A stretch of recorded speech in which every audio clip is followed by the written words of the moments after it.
All right, Bulls and Bears, we have more warnings and signs that the housing market is turning. Will the housing bubble finally start to deflate here very, very soon? We're going to talk about that. Specifically, we're going to talk about what's happening over in Denver, Colorado.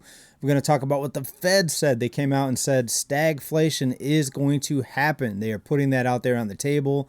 We haven't seen stagflation in a long time. I think it's already been here. I think they've been kind of covering it up.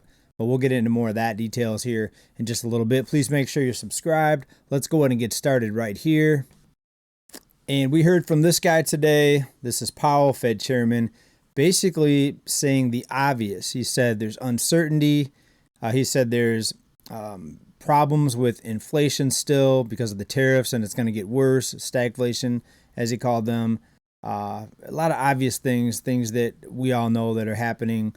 So why he's making so much money and why they have to come out and have him read off these things, I'm not sure. And to prove that he's just reading these things, that these are not even his thoughts, take a listen to this. Stance of monetary policy leaves us well positioned to respond in a timely way to potential economic developments. The tariff increases announced so far have been significantly larger than anticipated. All of these policies are still evolving, however, and their effects on the economy remain highly uncertain. As economic conditions evolve, we'll continue to determine the appropriate stance of monetary policy based on the incoming data, the outlook, and the balance of risks. If the large increases in tariffs that have been announced are sustained, they're likely to generate a rise in inflation, a slowdown in economic growth, and an increase in unemployment. If they're sustained. So in other words, he doesn't know.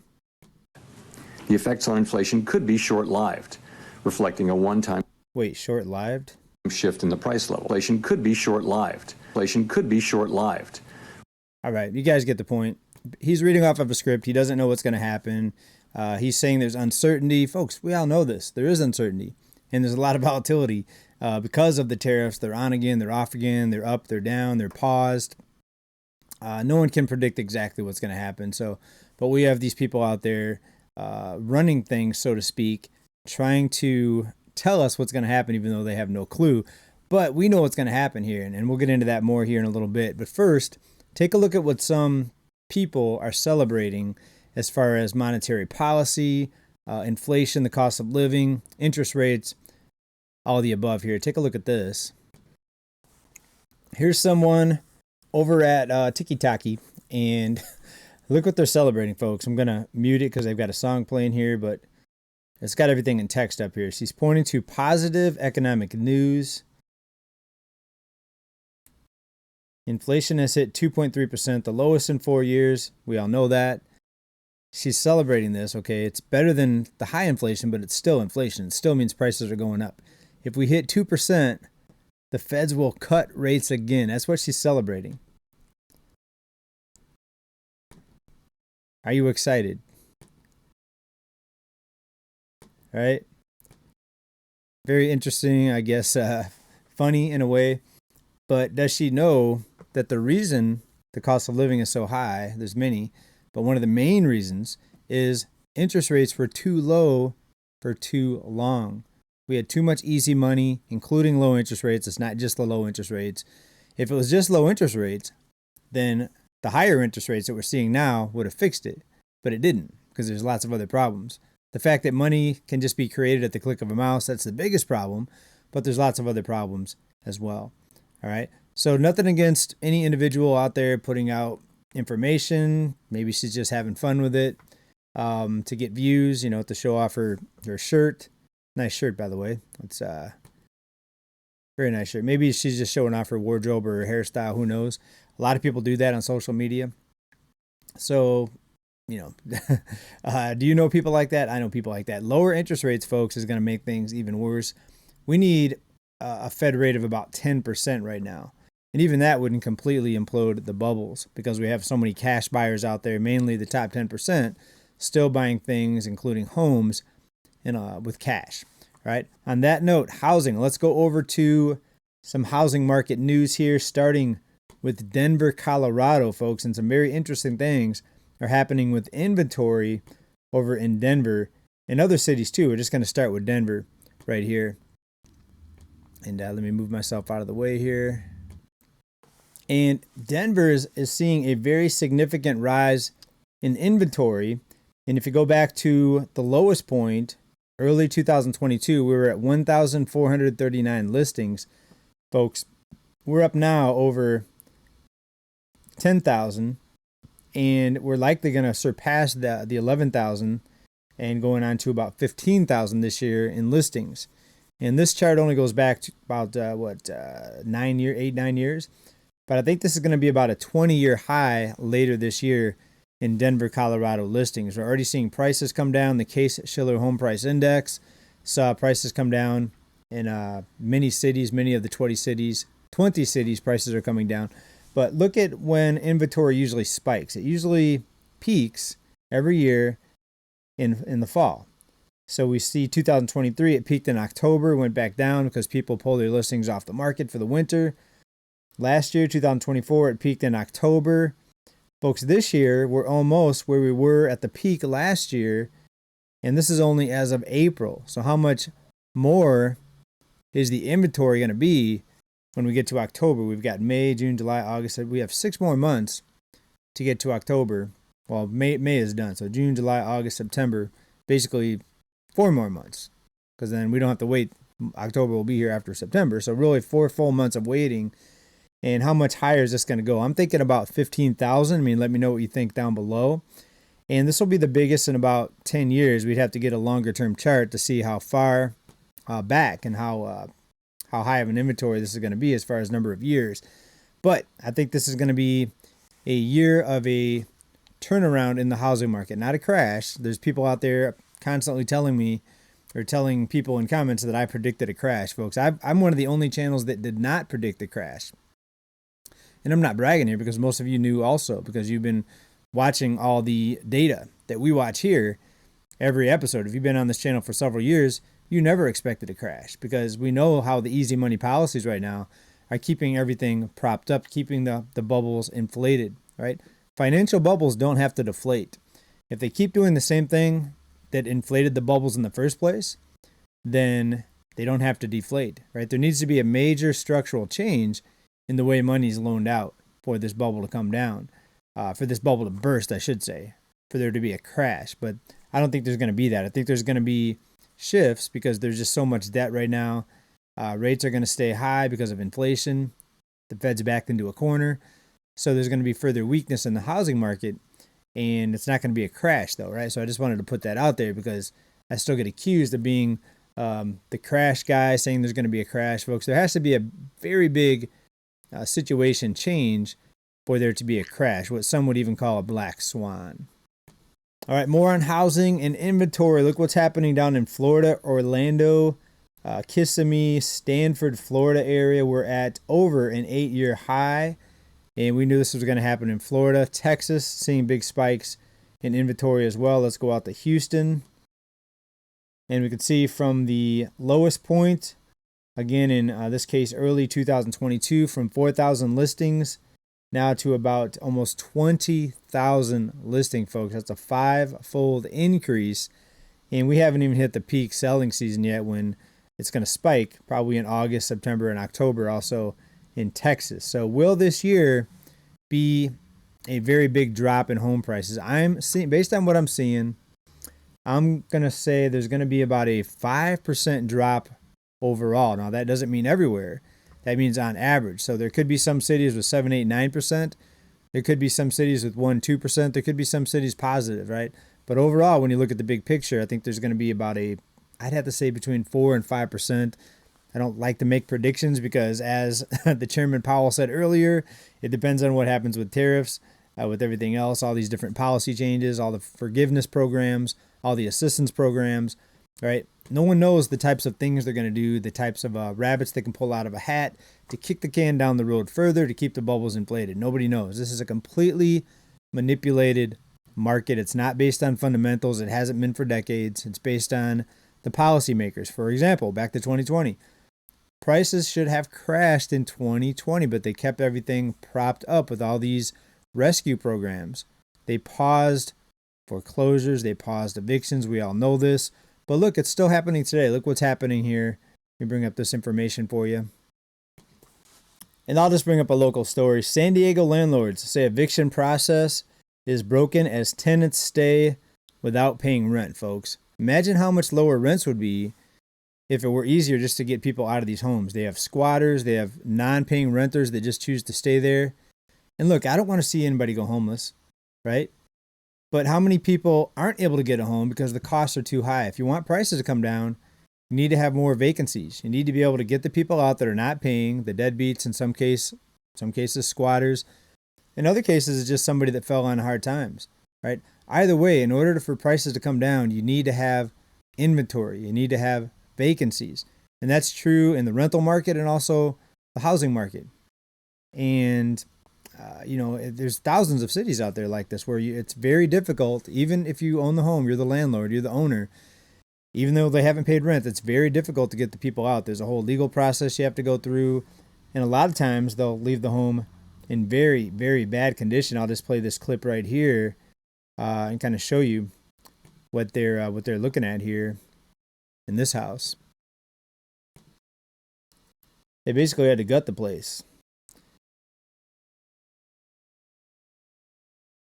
So I'm not sure if it's this one, but stories of just so much pet waste everywhere that they had to take out the walls. I mean, when somebody's living in your house for free, knowing that you're just trying to kick them out, they're going to probably do every bad thing imaginable to the house. They're going to leave it in terrible, terrible condition. And I'm a landlord.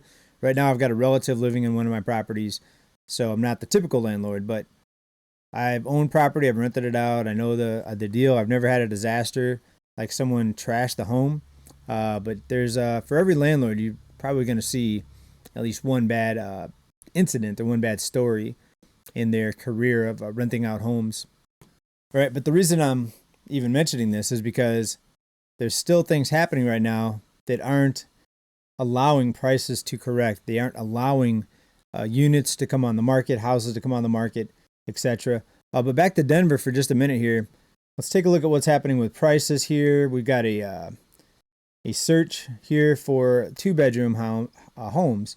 But let me sort it out here. Let me get rid of the HOAs, because HOAs are typically condos or they're mobile homes where you have lot rent, which is similar to an HOA where if you don't pay it, you're kicked out.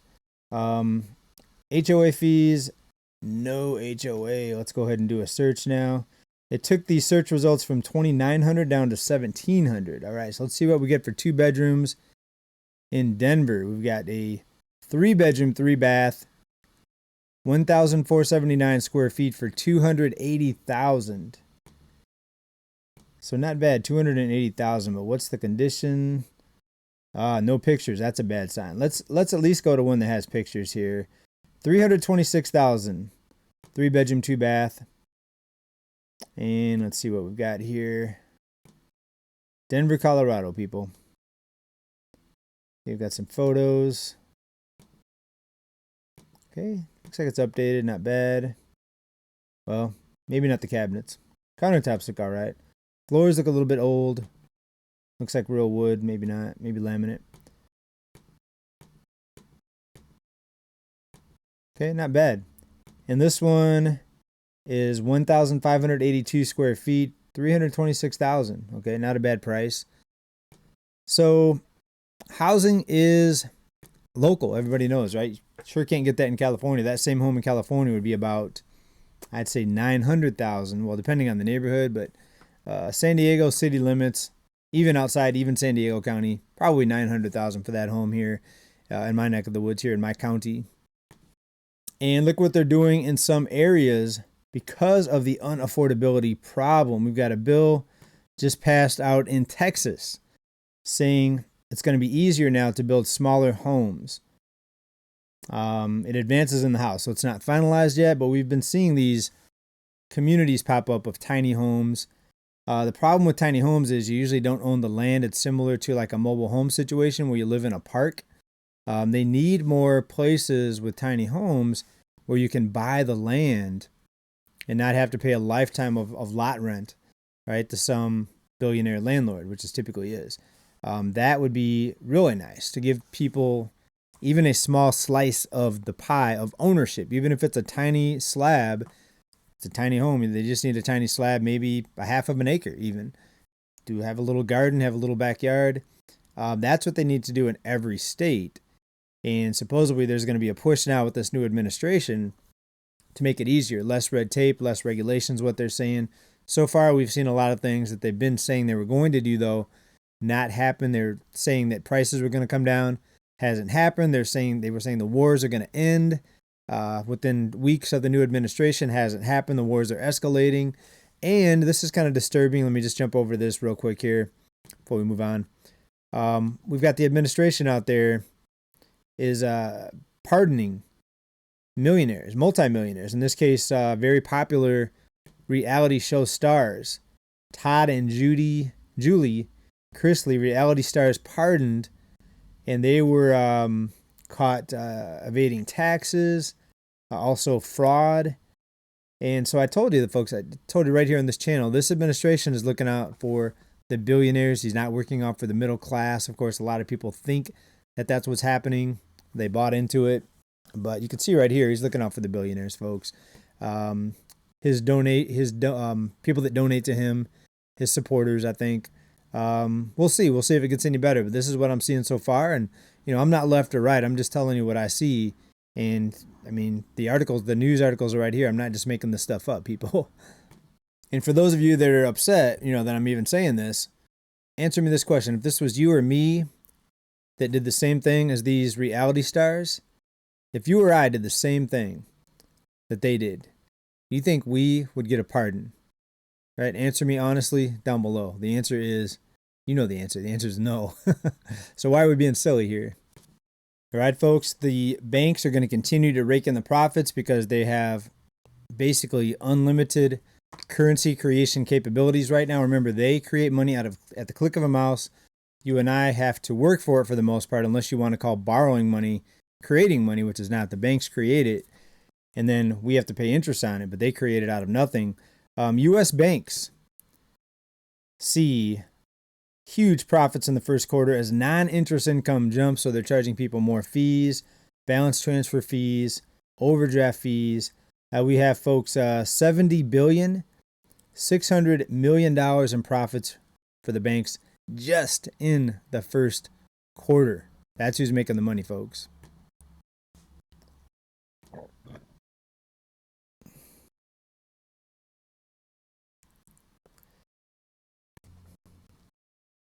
And an excerpt here out of this article, U.S. banking industry saw a rise in profits in the first quarter, driven by a jump in non-interest income. According to the new numbers and an announcement out of the FDIC, the agency says financial institutions in the U.S. reported a return of 1.16% in net income of $70.6 billion,